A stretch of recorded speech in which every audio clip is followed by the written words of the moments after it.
What if the most important moments of your birth weren't fully explained to you? What if how the system really works could change your outcome? Well, you've come to the right place. Welcome to season 4 of the Birth Squad podcast. We're Dr. Ijeoma Bello and Dr. Kimeshia Thomas. We are two OB-GYNs with over 20 years of combined experience, and this season, we're bringing you all the way inside of the delivery room. In the past, we've amplified the voices of birth warriors. But now this season, we're adding something different. Our unfiltered perspective as physicians who have seen it all. We're pulling back the curtain on labor and delivery, the real decisions, the real dynamics, and what actually impacts your outcome. This is your blueprint. Welcome to season 4 of the Birth Squad. Well, welcome to season 4 of the Birth Squad. I think it is so important that we start this season by talking about an issue that has gained a lot of attention in the media recently. And it's a situation that we want to highlight and we want to explain to everybody about why someone might be put in a situation where they are robbed of their support person. So the situation we're talking about is you're in labor, things are moving quickly, and suddenly your doctor walks in the room and says you need a C-section, right? This is a situation Ijeoma and I have had to do many times, literally a situation I did early this morning. And for a lot of patients, you're trying to process what's happening. And then you hear something else, right? You hear, oh, and your doula can't come. Not because they're not important, but because your doctor said no. And I want us to talk about that today because can they do that? And the answer is yes, they can. And if you don't really understand why that might be, it can feel like you're being robbed of what is a very important part of your birth story. And so I think it's really important today that we kind of go through and break it down about why this happens and also how you can protect yourself from this situation if it ever gets there. The birthing process is high tension, right? It has the potential to be a power struggle. And the reason for that is because labor takes time for a lot of us. It's not short like in the movies. It is exhausting. It's called labor for a reason, right? And I always talk about with my patients that labor is a mental game. And a part of the issues you may encounter during labor is that maybe it's not progressing the way you anticipated it, right? Maybe you're not dilating. Maybe there's a concern about the baby. Um, and so all these things are happening in front of you. There's conversations that are happening behind the scenes that you might not be aware of. And the only thing you really can process is when one of us walks into the room and tells you what the decision is that's being made, that maybe you weren't a part of that conversation. And now everything starts speeding up, right, Ijeoma? Right. So, like, the doctor comes in and is like, we need to have a C-section. That just seems like it came out of left field for you. And all of a sudden now things are going faster. You're being asked to consent to a surgery. You have nurses all around you who are putting in medications in the IV, prepping your belly, trying to get you ready for surgery. And then in the middle of that, you ask a very, valid question. Where's my doula? And can she come with me? And then you're told, no, she can't come. She can't come later. She can't come after you've prepped. She can't come at all. And I have been there before and I've seen that for patients, that moment feels personal. Like they're being robbed of this plan and also of the person who was supposed to help them through this situation. Yeah. So we want to take a moment to break down what's happening behind the scenes because this is your blueprint, right? We want to prepare you for this moment if it happens to you. And this is a conversation that I have with patients probably every week, which is a C-section is not just a different type of birth. It's major abdominal surgery, right? So there's risks and benefits associated with that. Now, it is one of the most common surgeries we do all the time. You literally have to do at least 200 to finish your training, but it's still serious. And a part of that is that any surgery has to maintain its sterility. It has to be a controlled environment and there has to be a limited number of people. We keep count of every person, every object, and every item that takes place in that room. And I always tell people it is important that you know what are the rules and regulations revolving around that, right? Some hospitals, because what we want to highlight is that it's not universal. Some hospitals will say, "Hey, you want to have your support person and you want to have a doula? Amazing. We see and consider the doula as a part of um, their nursing staff, not the nursing staff, but a part of the healthcare team." Other hospitals are not as familiar with doulas and maybe are uncomfortable with the idea of having an additional person in the OR because they're for them they're like, has this person been cleared and accounted for? So for from the hospital standpoint, sometimes this comes down to safety. Sometimes it comes down to how sterile is the procedure, and then sometimes, unfortunately, it comes down to liability. So why don't we talk about why specifically a doula might be told no and who makes that decision, right? Who are the power players in this situation? So why don't you kind of talk about that and like what your experience has been, Ijama, in this situation? Um, so I'll say this, everyone's accounted for, right? It's a very sterile environment because we know that the more times the door is opened, the more people that are in the room, the more likely that there's risk of infection. So, sterility is really important. So from my experience, most hospitals will allow one support person in the room. The other people that are, proximal or very close to you is the anesthesiologist. That person is standing at the head of the bed. They are the person that was responsible for your pain management during the surgery. They also are checking all of your vital signs. They're making sure your blood pressure is good, your heart rate's good. They're making sure your breathing is good.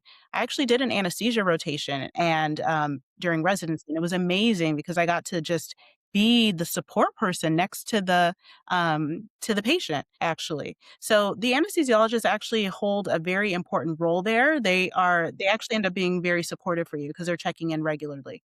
The other thing that an anesthesiologist is, they are the person that stays ready so they don't have to get ready. And what does that mean? It means that if for whatever reason, all of a sudden there's a complication to the surgery, like, heart rates going up, blood pressure's going down, there's more bleeding that's more than expected. Maybe blood needs to be given or some type of medication. Anesthesia is the one that's directing that. They're the one administering it. And so that means, the person who's sitting there, there's not much space. And so oftentimes the anesthesiologist doesn't have enough space. I'll just say that. It's just like there. So really oftentimes logistically, it can only fit one person as your support person. So that's why some hospitals, and I'll say many, only allow one support person to be next to you. The other Also Yeah. add, what factors into who can be in the room is also if you're gonna be awake, right? And I think that's something that me and Ijama have not brought up to date to this point because the assumption for the majority of cases is that you're awake during your C-section. But if you don't have an epidural, you don't have good pain control, you cannot get an epidural, right? I've been in a situation where someone was in a car accident. We could not give them an epidural because we weren't sure what was going on with their spine. You are put to sleep for your C section. And if you are asleep, no support person is allowed because now we have to just be about the business of medicine and get the baby out as quickly and as safely as possible and keep you as safe as possible. So I think I hate to say it, but the truth of the matter is a support person in a lot of settings is a luxury because in any other surgery, there's nobody there with you. So a C-section is a unique situation in that sense. And we want to honor that and we want to value that. But it's important that you understand where can we bend and where will we not be able to have that compromise or that conversation. Now, I have had some patients where doula couldn't be in the operating room, but they were in the recovery room with the patient and they could help you start breastfeeding immediately.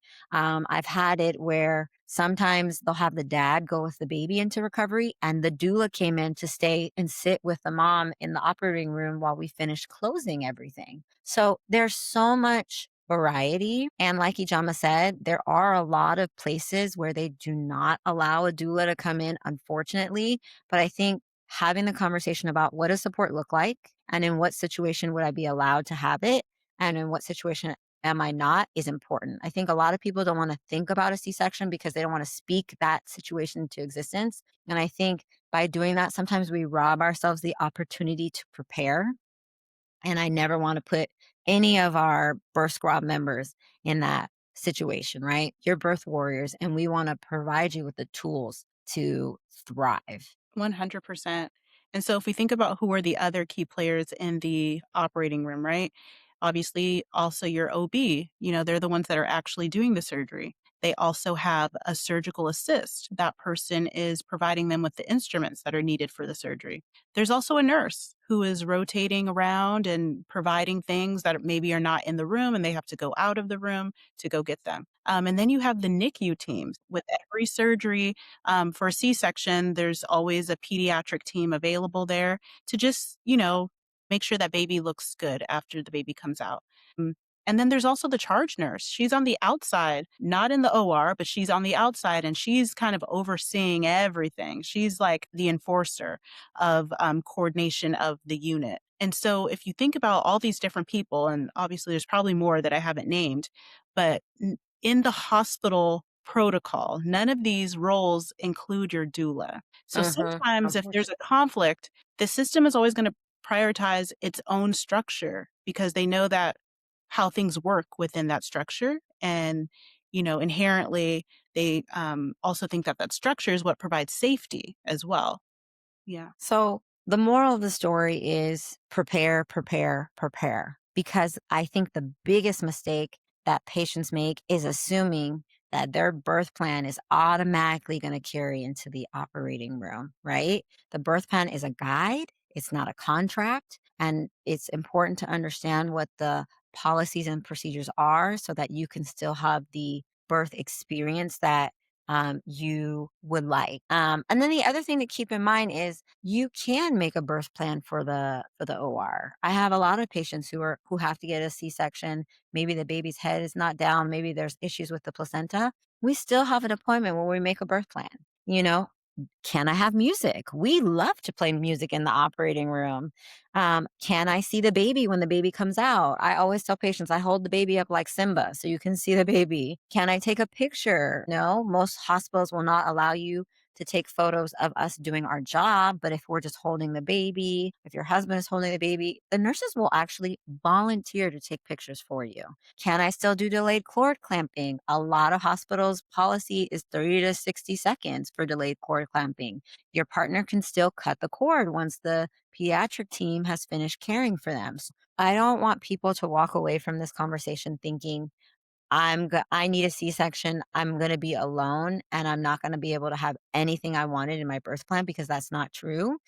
What I want you, what Ijeoma and I want you to walk away from this conversation thinking is that preparation matters and it can help you still have a good experience. So I think it's a good question that, people should ask their provider, whether it be their midwife or their OB, very directly during their, prenatal appointments. If I were to need a C-section, who is allowed in the operating room? And so that really helps you clarify if there's ever a situation in which the doula could be present.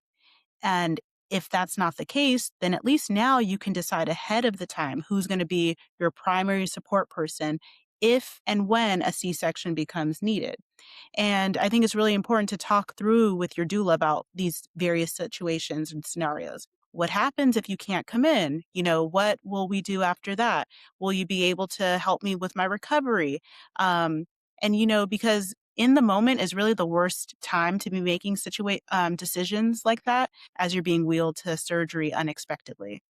So, yeah. And, one thing that I really would love us all to reframe is this whole concept of natural birth. Everyone who gives birth, it is natural, right? We are bringing life into this world, whether it be by C-section, whether it be vaginal with an epidural, or whether it be an unmedicated vaginal delivery. we're bringing a life into the world. It is Mhm. therefore natural, and it all deserves to be celebrated, and, yeah, I just want us to walk away with that. So I agree 100% with Ijeoma. And we just want to say these conversations, we hope can be your blueprint and we hope that they can help guide you moving forward. Welcome to season 4 of the Birth Squad.